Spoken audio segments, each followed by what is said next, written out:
Kan ketika dokternya berapa 10 penyakit terbanyak tiap bulan gitu kan, aduh nggak tahu katanya gitu kan. Ya kira-kira ISPA lah gitu kan. Tapi kan si HSE-nya minta yang ada hubungannya sama itu dong, Lingkungan kerja lingkungan gitu kerja, ya. pestisida lah atau apa gitu kan. Jadi nggak tahu, dan di situ. Jadi saya hati-hati. Nanti kalau saya kasih, nanti saya takutnya si dokternya itu dianggap tahu, padahal mah nggak tahu. Kembali lagi di podcast Medika OHC. Jadi di sini kita balik lagi bersama Dokter Arif. Kita bakal sharing-sharing seputar bagaimana sih program kesehatan itu bisa berjalan dengan baik di perusahaan, Dok. So, kita tahu, Dok, ya, di perusahaan kan pasti pekerjanya banyak. Ada mungkin kalau di manufaktur bisa sampai 1.000 orang, Ya.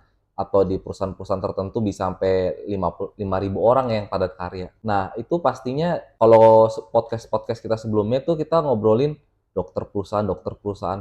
Tapi siapa sih sebenarnya, Dok, yang bisa berperan aktif juga, Dok, agar program kesehatan itu bisa berjalan dengan baik? Iya. Ya, terima kasih Dr. Stelon.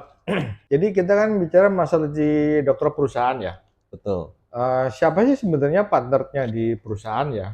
Itu yang jelas adalah kalau nggak dia human resource ya HRD, dia juga adalah HSE atau K3, kesehatan keselamatan kesehatan kerja. Jadi si dokter itu erat banget hubungannya sama HSE itu, karena kan ada di mana-mana juga ada H-nya itu kan, health-nya itu kan. Health-nya. Ya. Jadi yang perlu dipahami adalah bahwa bagaimana dokter itu bisa mensupport kesehatan bagi seorang manajer atau stafnya dari HSE atau SHE atau apa lagi? SHE ada, HES EHS. ada, EHS EHS. ada, ya. Nah, di situ. Nah, dia itu sayangnya dari pihak yang bukan dokter itu kadang-kadang tidak mengetahui apa sih yang bisa bisa dokter berikan gitu kan ke mereka gitu kan. Jadi kita balik aja, dokternya lah yang lebih tahu untuk memberikan apa ke mereka, yaitu data-data tentang angka penyakit, kesakitan, dan tentunya ya PHK. Kecenderungan terhadap PHK itu. Jadi mereka harus sebetulnya inisiatif untuk masuk ke areanya mereka. Jadi ketika di lapangan misalnya ada penggunaan ada area bising gitu kan, tentunya bisa ngasih masukan bahwa ini adalah bising. Masalahnya nanti orang bisa tuli. Jadi saya ada tuh di suatu perusahaan ya, nggak jauh dari klinik itu di Jalan Raya Bogor gitu kan. Ini kebalik malah.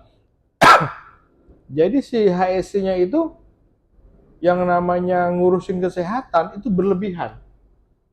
Dia ngurusin pasien, dia ngurusin obat, dia ngurusin apa gitu kan. HSE urusin pasien. Iya, urusin pasien, urusin obat, urusin segala macam. Yang kita tahu bahwa di lapangan itu ada kebisingan dan ada potensi-potensi bahaya yang justru dia tidak dia sampaikan gitu kan. Tapi ngurusin kesehatan itu ekstrim terbalik ya.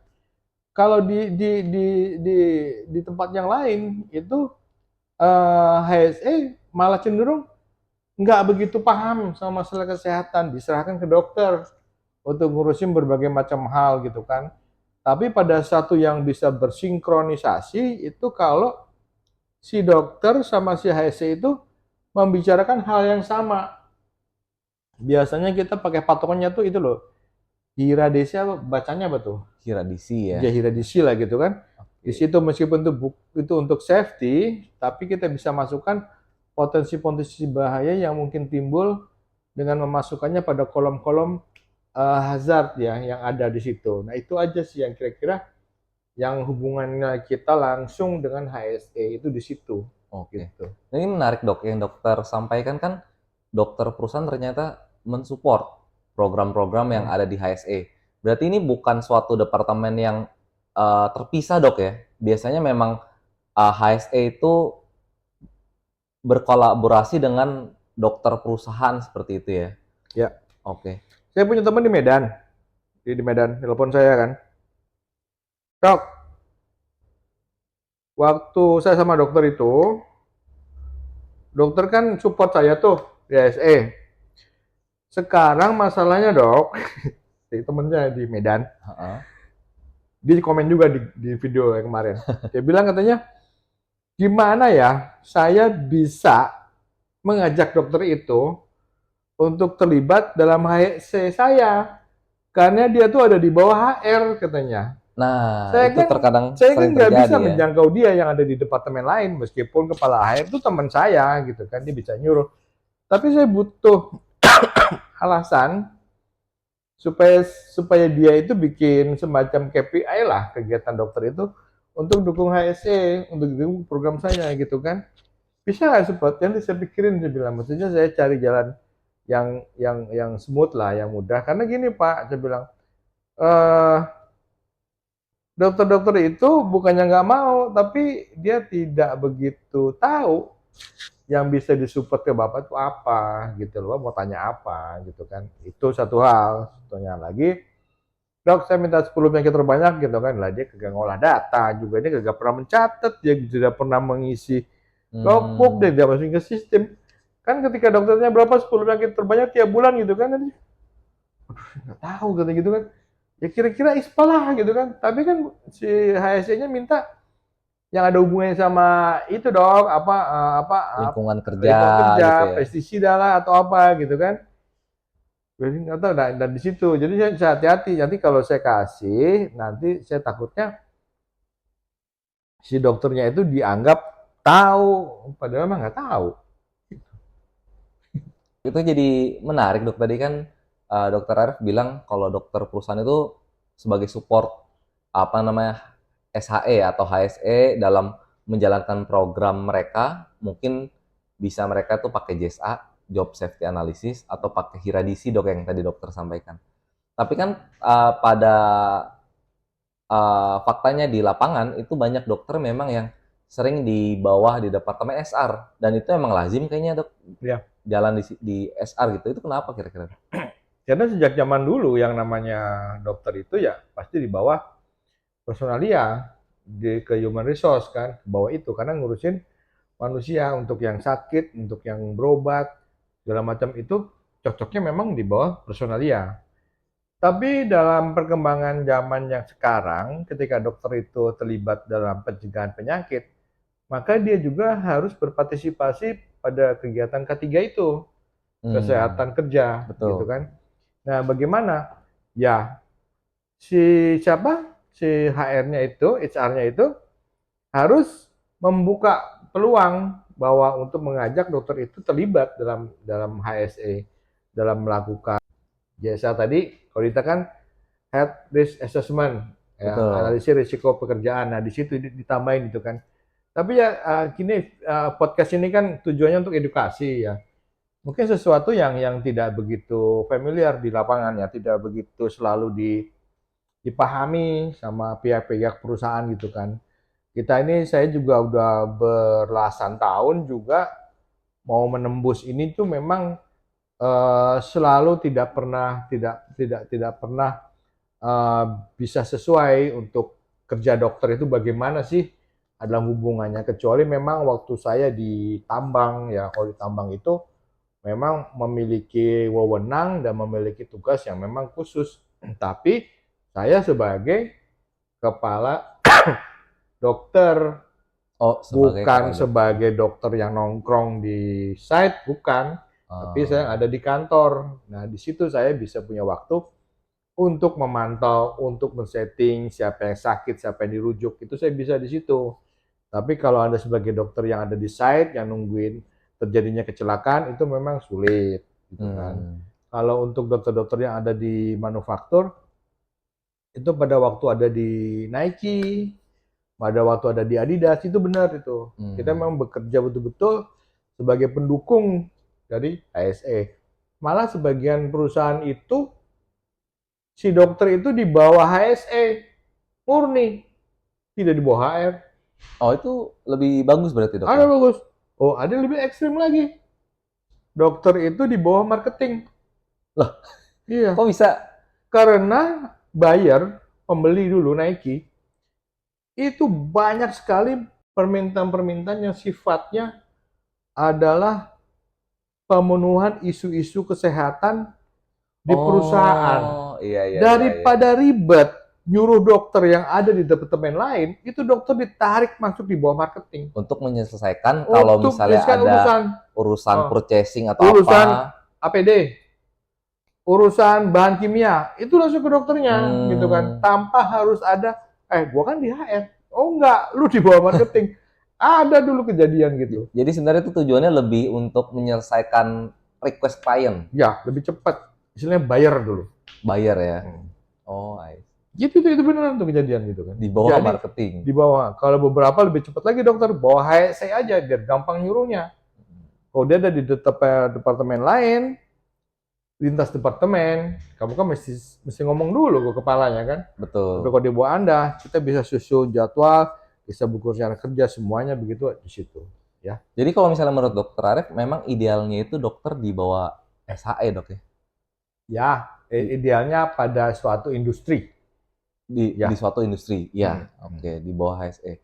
Nah, sedangkan HSE, oke, berarti kalau untuk selanjutnya tuh HSE itu kan ada health-nya sebenarnya dok. Ya, Kadang mereka juga pasti teman-teman dari K3, mereka juga ada belajar tentang kesehatan sedikit-sedikit ya. hmm. Belajar tentang penyakit akibat kerja juga pastinya kan. Nah, gimana atau bagaimana dok peran masing-masing antara HSE dan dokter ini agar saling keduanya bisa saling support satu sama lain dok? Ya, HSE ada dokter di bawah H itu gitu kan. Betul. Beda lagi sama HR, ada dokternya gitu kan. Nah itu tetap memang tiga orang itu yang harus kolaborasi ya antara dokter, antara HSE sama HR ya. Itu harus Hmm. harus berkolaborasi di situ. Nah, siapa sih yang paling bisa mengendalikan? Itu biasanya itu HSE-nya. Oh jadi tim leadnya Jadi HSE ya? jadi tim lead-nya itu orang yang paling paham, orang yang paling ingin tahu. Tahu nggak kenapa? Begitu dia masuk ke ISO bro, Mas Heru? 45000 kan? Nah, di situ butuh dokter. Itu dia yang paling tahu. Dia Oh tahu sesuai dengan ISO. jadi kita berangkatnya itu karena kebutuhan si orang HEC itu. Ini dokter paling tahu nih, ini dokter nih, ini dokter ini, ini dokter.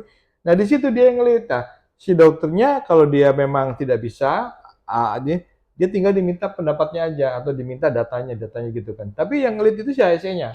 Oke. Karena perkembangan zaman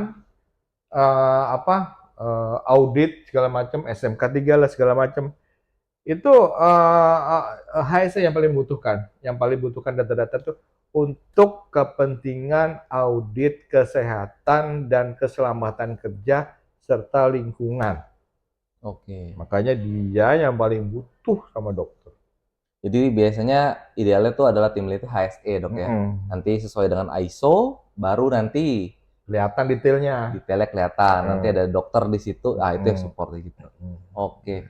Nah itu juga menarik dok. Tadi dokter bilang ada lingkungan juga dok. Ya, Nah perusahaan-perusahaan mana sih yang sebenarnya butuh ahli lingkungan berarti? Teknik lingkungan ya dok? ada memang ada teknik lingkungan, tapi perannya dokter itu mungkin pada pendapat tentang dampaknya aja. Tapi biasa ada orang yang khusus di bidang lingkungan. Bisa Jadi kasih contoh gak dok? Mungkin bisa. Kalau gitu. untuk lingkungan itu mengacunya bukan ke Menaker, tapi ke Departemen Lingkungan Hidup. Oke. Kebisingan. Kebisingannya bukannya ke Menaker, kebisingan lingkungan. Beda. Bukannya kita pakai bising Kemenaker dok ya? Iya, 2018. untuk di perusahaan ke Menaker, tapi Ini kayak begitu begitu masuk ke bising lingkungan ke tetangga itu lingkungan hidup. oh iya betul. Iya. Betul. Kalau kita mencemari lingkungan, mencemari pekerja di dalam, kemenaker. Begitu limbah keluar, Oh LH, lingkungan lingkungan hidup. hidup. Oh Ya, iya seperti iya. gitu ya. Ya, dokter berperan juga bisa di situ. Kalau misalnya masyarakat sekitar gitu kan, tapi jarang sih saya kayak gitu. Ke masyarakat sekitar ya. Oke dok. Eh terakhir dok, mungkin dokter punya pesan-pesan. Kalau misalnya di sini kan kita lihat bahwa untuk program kesehatan itu bisa berdampak, tentunya bisa meningkatkan produktivitas, mereduce cost juga. Ternyata perlu ada kolaborasi antara SHE, Hmm. HR, tadi lingkungan hidup juga, sama dokter perusahaan. Kira-kira dokter punya langkah praktis nggak untuk perusahaan-perusahaan nih? Oke, saya mau ada dokter perusahaan, terus saya juga mau dokter dan teman-teman departemen itu bisa benar-benar membuat start program kesehatan kecil-kecil dulu, biar nanti akhirnya bisa berdampak. Itu pertanyaan yang sulit ya, yang susah gitu kan. Karena kalau mengacu kepada saya atau mengacu kepada Stelon tidak masalah, karena kita memang paham. Tapi kalau di umum mengatakan bahwa saya butuh dokter yang akan melakukan ini, itu susah. Itu Anda harus mencari benar bahwa dokter itu memang mampu untuk berpartisipasi dalam kesehatan ya, untuk mencegah penyakit, untuk mendeteksi dan segala macam. Itu memang agak sulit cari dokternya. Tapi di MOHC itu eh, ya relatif kita bisa lah menyediakan dokter yang kita latih untuk dia berperan di perusahaan. Jadi dokternya itu sebagai individu, tapi di belakang kinerja dia ketika dia harus bikin KPI, dia harus bikin MSDS, dia harus bikin head assessment, dia harus menganalisa MCO, itu kita yang ngerjain di belakang layar. Dia yang tampil, itu bisa. Jadi kalau Anda ingin dokter seperti itu bisa hubungi kami lah. Nanti kita siapin seorang dokter yang dokternya itu sebenarnya dia bisa atau enggak, tapi kita selalu backup. Oke, mantap dok. Jadi intinya ada suatu klinik yang membantu membuat sistemnya dok ya? Ya. Oke, siap kalau gitu.